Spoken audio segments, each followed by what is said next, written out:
தமயந்தி சீரியலில் இப்போ அட்டகாசமான எபிசோட் வந்திருக்கு. ஸ்கிப் பண்ணாமல் ஃபுல்லோடையும் கேளுங்க. அதுக்கு முன்னாடி அந்த வீடியோ பிடிச்சிருந்துச்சுன்னா லைக் பண்ணிட்டு பாருங்கள். ரொம்ப பிடிச்சிருந்துச்சுன்னா நம்ம சேனலுக்கு வந்து சப்ஸ்கிரைப் பண்ணி கண்டினியூஸாக ஆதரவு வந்துட்டாங்க. அந்த கிறிஷுங்கிற ஒரு பையன் வந்து ஏதோ ஒன்று எடுத்துகிட்டு வேக வேகமாக வந்து தமயந்தி எதாவது பண்ணலான்னு சொல்லி பார்க்குறாங்க. அப்போன்னு பார்த்து நல்லா நினச்சி டிஷிம் அடித்து தூக்கி எறிகிறாங்க. ரெண்டு பேர் தீவிரமாக வந்து சண்டை போட்டுட்டு இருக்காங்க. சண்டை போட்டு முடிச்சோன்னே இனிமேட்டு நம்ம இங்கே இருந்தால் நலன் வந்து யார்ட்டையாவது நம்ம மாட்டி விட்டுருவான். நம்ம கீழே ஓடி வந்துடலான்னு சொல்லிட்டு கீழே வந்து ஓடி வந்துடுறாங்க. ஹாலில் உட்காந்து ரெண்டு பேரும் சண்டை போட்டுட்டு இருக்காங்க. கிறிஷ் வந்து எஸ்கேப் ஆகலான்னு பார்க்குறாங்க. இருப்பினும் நம்ம தமயந்தி வந்து அத்தை மாமா எல்லாரும் ஓடிவாங்கன்னு சொன்னேன். எல்லாரும் வந்துடுறாங்க. யாருமா இவன் அப்படின்னு சொல்லி இருக்கும்போது நலனை தள்ளி விட்டுட்டு வேக வேகமாக கிறிஷ் வந்து எஸ்கேப் ஆயிடுறாப்புல. தமயந்தி உனக்கு எதுவும் ஆகாது, நான் இருக்கிற வரைக்கும் எந்த பிரச்சனையும் வராமல் நான் உன்னை பத்திரமா வந்து சேவ் பண்ணிடுறேன் அப்படின்னு சொல்லிடுறாங்க. உடனே வந்து அபிராமி அம்மா வந்து என்ன ஏதுன்னு கேட்டோன்னே இவன் தாம்மா வந்து தமயந்திக்கு பார்த்து வந்து ஃபஸ்ட்டு மாப்பில் அந்த ஃப்ராடு தனம்லாம் பண்ணான்ல, ஆமாம் இவனை தான் கூட்டிகிட்டு போனாங்களேப்பா, எப்படிப்பா வெளியே வந்தான் தெரியலையேம்மா, தமயந்தியை ஏதாவது ஒன்று பண்ணலான்னு சொல்லிட்டு தான் வந்தான், அந்த வேலை நான் உன்னை காப்பாற்றிட்டேங்கிற மாதிரி அந்த இடத்துல சொல்லிட்டு இருக்காங்க. தமயந்தி நீ எதுக்கும் வருத்தப்படாத, காலையில் எதுவாக இருந்தாலும் ஏஞ்சி பேசிக்கலான்னு சொன்னேன். காலையில் வந்து பொழுது வந்து விடியுது. அப்பன்னு பார்த்து நம்ம ராம்பிரசாத் வந்து கண்ணா ஆம்னான்னு கத்துறாங்க.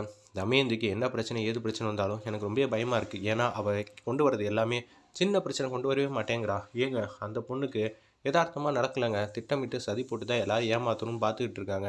நான் என்ன சொல்கிறது, நேற்று மட்டுங்க எனக்கு முடக்கா நடந்துருச்சுன்னா நம்ம என்ன ஆகும் தெரியுமா, மிகப்பெரிய ஒரு விஷயத்தில் வந்து மாட்டியிருப்போங்கிற மாதிரி அந்த இடத்துல வந்து யோசிக்கிறாங்க. நலன் இருக்கான்ல, அவன் நல்லபடியாக பார்த்துப்பான், எதுக்கும் கவலை இல்லைங்கிற மாதிரி தான் திங்க் பண்ணிகிட்டு இருக்காங்க. அப்பன்னு பார்த்து நலன் மட்டும் கீழே இறங்கி வராங்க. ஏய் தமயந்தி நீயும் வர, எங்கம்மா கிளம்பிட்ட? மெஸ்ஸு வந்து பழையபடி ரெகுலராக எல்லாரும் வர ஆரம்பிச்சிட்டாங்க. அப்படி இருக்கிற சுச்சுவேஷனில் நான் அங்கே இருந்து எல்லாருக்கும் நிறையா வந்து சாப்பாடு வந்து போட்டால் தானே உண்டு. நீ இவ்வளோ சீக்கிரம் வந்து பழையபடியே நீ வேலைக்கு போவேன்னு எதிரே பார்க்கலாமா, சூப்பர்மா சூப்பருங்கிற மாதிரி அந்த இடத்துல வந்து பாசிட்டிவாக வந்து பேசுகிறாங்க. இதை கேட்டோன்னு வந்து சந்தோஷப்படுறாங்க நம்ம அபிராமி அம்மா. ஏன்பா கிருஷி வந்து நடுவு இதில் வந்து நைட்டில் வந்தானா நிச்சயம் தம்பியந்தி ஏதாவது பண்ணுறதுக்கு ஏதாவது பிரச்சனை இருக்கும். இந்த பிரச்சனையை வந்து ஏதாவது சீக்கிரமாக வந்து தீர்த்து வச்சுரு. சரிம்மா நான் பார்த்துக்கிறேன். நீ தான் தம்பியந்திய மெஸ்ஸில் வந்து கொண்டு போய் விட்டுற, அதே மாதிரி நீ தான் வந்து கூட்டிகிட்டு வரணும். சரிம்மா நான் பார்த்துக்கிறேம்மா அப்படின்னு சொல்லும்போது ராம்பிரசாத் வந்து யதார்த்தமாக செல்ஃபோன் வந்து பார்க்குறாங்க. மெசேஜ் வந்துருந்துச்சு. தூக்கி வாரி போட்டுது. ஏய் என்ன நடக்குதுன்னு தெரியுமா, உன் பிள்ளைக்கு ஒரு நல்ல விஷயம் நடந்திருக்கு. இதனால தான் நான் இத்தனை நாளாக வந்து கடுப்பில் இருந்தேன். என்ன நடந்துச்சுடா செஞ்சுக்கிட்டு இருக்க நலன், நீ எதுவாக இருந்தாலும் வந்து கரெக்டாக தான்டா இருப்ப, ஏன்டா இப்படி வந்து பேரு புகழ் எல்லாம் போகிற அளவுக்கு நடந்திருக்க அப்படின்னு சொல்லி கடுப்பாகிறாங்க. இதனால எவ்வளோ பெரிய அடி தெரியுமா, என்னங்க சொல்கிறீங்க, நீ ஏன் இந்த மெசேஜ் பாருன்னொன்னே பார்த்துட்றாங்க. அபிராமி அம்மாவுக்கு தூக்கி வாரி போட்டுருது. என்ன மெசேஜ், உன் பையன் எப்படி குதிக்க போனான்னு மட்டும் பாரு. இந்த மெசேஜை காட்டினோன்னே ரேட்டிங் வந்து கம்மியாக வந்திருக்கான். எப்போதும் 4.8 எடுக்கிறதுக்கு இந்த வாட்டி 3 தான் வந்திருக்கான். இவங்க கொடுத்த சாப்பாடெலாம் நல்லா இல்லைங்கிற மாதிரி எல்லோரும் வந்து போட்டிருக்காங்க. இதெல்லாம் தனிப்பட்ட இதில் வந்து முன்பகையில் தான் ஏதோ செஞ்சுருக்காங்கன்னு நினச்சிட்டு நலன் மாட்டுக்கும் அந்த ஏஜென்சிக்கு வந்து ஃபோன் பண்ணுறாங்க. என்னப்பா என்ன ஆச்சு சார், நீங்கள் இப்படி செய்வீங்கன்னு எதிரே பார்க்கல, நான் என்ன பண்ணுறது, உங்கள் சாப்பாடு குவாலிட்டியாகவும் சூப்பராகவும் இருந்திருந்தா ரேட்டிங்கில் பெஸ்ட்டாக இருப்போது, நீங்கள் கொடுக்குறது அவ்வளோவா டேஸ்ட் வைஸ் இப்போ வந்து இருக்க மாட்டேங்குதுன்னு எல்லாரும் வந்து புகார் கொடுக்குறாங்க. ஏன்னா அதிக ப்ரைஸ் வந்து கொடுத்துட்டு போகிறது நல்லா இருக்கணும் தான், அதுவே நல்லா இல்லைன்னு சொன்னால் இன்னும் ரேட்டிங் வந்து கம்மியாகிறது கூட வாய்ப்பு இருக்குன்னு சொல்லிட்டு ஃபோனை வைக்கலான்னு இருக்காங்க. சார் என்ன சார் சொல்கிறீங்க, என் சாப்பாடு எப்போதும் சூப்பராக இருக்கும், அப்போனா ஏன் முன்னாடி சமைச்சு கொடுங்க, நாங்கள் சாப்பிட்டு பார்த்து மக்கள் போய் சொல்கிறாங்களா இல்லை நீங்கள் அந்த அளவு தான் தரீங்களான்னு தெரிஞ்சுக்கலாம். என்கிட்டயே சவால் விடுற அளவுக்கு பேச ஆரம்பிச்சிட்டிங்க. ஓகே ஃபைன், நாளைக்கே வாங்க, சிறப்பாக வந்து டீல் பண்ணிடலாம் அப்படின்னு சொல்லிடுறாங்க. அந்த இடத்துல நம்ம நல்லன்னு அம்மா பாத்தியாம்மா, என்கிட்ட பேசக்கூட தயங்குற ஒருத்தன் இப்போ எனக்கு நேராகவே வந்து சாப்பாடு எதுவும் நல்லா இல்லைங்கிறான். நம்ம சாப்பாடு எப்படிம்மா குவாலிட்டியில் வந்து காம்ப்ரமைஸ் பண்ணுவேன், நம்ம சாதாரண ஒரு விஷயத்தையும் வந்து ஹை ப்ரைஸில் வந்து விற்றுட்ருக்கோம். அப்படி இருக்கும்போது குவாலிட்டியில் என்றைக்குமே வந்து காம்ப்ரமைஸ் பண்ணதே இல்லை. ஆனால் இவங்க என்னன்னா நல்லாவே இல்லைன்னு சொல்லிகிட்டு இருக்காங்க அப்படின்னு சொல்லும்போது தமயந்தி வேணா நீ கூட கூட்டிகிட்டு போப்பா, தமயந்தி கூட்டிகிட்டு போனால் கண்டிப்பாக உன்னால் ஜெயிக்க முடியும் அப்படின்னு சொல்கிறாங்க நம்ம அபிராமியம்மா. ஃபஸ்ட்டு நல்லன்னு எதுவுமே சொல்லாமல் இருக்காங்க.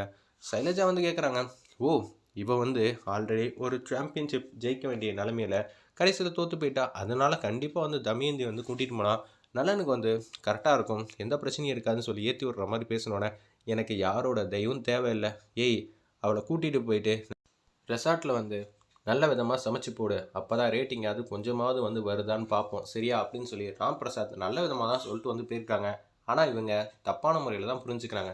மாமா வந்து நக்கல் பண்ணிட்டு போனாரா இல்லை உண்மையிலே சொல்லிட்டு போனாரா, உண்மையிலேயே மாமா அப்படி தான் சொல்லிட்டு போன மாதிரி தான் இருக்குன்னு சைலஜா வந்து பேசுகிறாங்க. அந்த இடத்துல நலன் வந்து எனக்கு யாரோட உதவியும் தேவையில்லை, நான் நல்ல விதமாக தான் சமைச்சு கொடுப்பேன், என் மேலேயும் என் செஃப் மேலேயும் எனக்கு மிகப்பெரிய நம்பிக்கை இருக்குங்கிற மாதிரி அந்த இடத்துல வந்து அடுத்த நாள் காலையில் வந்து அவங்கெல்லாம் வரப்போகிறாங்க விஐபியெல்லாம். அப்போன்னு பார்த்து நலன் வந்து செஃப் கிட்ட பேசுகிறாங்க. நீங்கள் இவ்வளோ கேவலமாக வந்து சமைச்சு எல்லாரும் கொடுப்பீங்கன்னு நான் துளி கூட நினச்சி பார்க்கல. ஆனால் நீங்கள் பண்ண தப்புக்கெல்லாம் திருத்திக்க ஒரு சந்தர்ப்பம் கிடைக்குது. திருப்பியும் நம்ம ரேட்டிங்லாம் பழையபடி அதிகமாக போகுது. சில பேர்லாம் வந்து சாப்பிட்டு பார்ப்பாங்க. அவங்களுக்கு கொடுக்க வேண்டிய சாப்பாடெல்லாம் தி பெஸ்ட்டாக கொடுத்துட்டிங்கன்னா பிரச்சனை இல்லை, சமாளிச்சிருவீங்கல்ல அப்படின்னு சொல்லி கடுப்பில் வந்து கேட்குறாங்க. எல்லாரும் திரும்ப பேந்த பேந்த முழிக்கிறாங்க அந்த இடத்துல. இவங்கெல்லாம் ஏஜிஆரோட அசிஸ்டண்ட் போல இருக்குது, அதனால தான் அப்படி இருக்காங்கன்னு நான் நினைக்கிறேன். அவங்க கொடுக்குற சாப்பாடெல்லாம் அவ்வளோவா நல்லா இருக்கிற மாதிரி தான் தெரியுது. இருந்தாலும் நலன் வந்து நம்பிக்கையோடு தான் இந்த போட்டியில் வந்து கலந்துக்கிறாங்க. அதே மாதிரி அந்த விஐபி பீப்புளும் வந்துட்டாங்க. இன்னொரு பக்கம் தமயந்தி வந்து மாடர்ன் ட்ரெஸ்ஸில் வந்து மாசாக வந்து இதே வந்து ஒரு ரெசார்ட்டுக்கு வந்து வராங்க.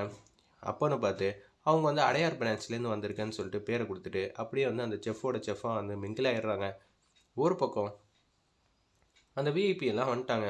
என்னங்க புதுசாக வந்து இருக்கிற இடத்துக்கு கூட்டிகிட்டு வந்திருக்கீங்க, இதுவும் நீங்கள் பார்க்கணுங்கள இந்த அட்மாஸ்பியரையும், அதுக்காக தான் நான் இப்போ உங்களை இங்கே கூட்டிகிட்டு வந்திருக்கேன் அப்படின்னு சொல்லிட்டு இருக்கப்ப, சரி சாப்பாடுலாம் ரெடி ஆகிடும்ல, நீங்கள் ஆர்டர் கொடுங்க, அதுக்கேற்ற மாதிரி சிறப்பாக செஞ்சிடலாம். அப்படியெல்லாம் இல்லை, உங்களோட சிக்னேச்சர் ஃபுட்டுன்னு இருக்குல்ல, அது எல்லாத்தையும் வந்து ஒன்று ஒன்றா செஞ்சு எடுத்துடுவாங்க அப்படின்னு சொல்லிடுறாங்க. சரின்னு சொல்லிட்டு அந்த இடத்துல கேஷுவலாக ஏதோ ஒரு டிஷ்ஷை வந்து ரெடி பண்ணிகிட்டு இருக்காங்க. இதுதான் டேஸ்டான அற்புதமான சூப்புன்னு சொல்லி கொடுக்குறாங்க. வாயில் வச்சு பார்க்குறாங்க. அந்த இடத்துல அவங்க வாமிட் எடுக்காத குறையா போச்சு. நல்லாவே இல்லை சாப்பாடு. உடனே வந்து நலன் வந்து ஃபேஸ் ரியாக்ஷன்லேயே கண்டுபிடிச்சிட்டாங்க. உடனே குடுக்குன்னு ஓடி வராங்க.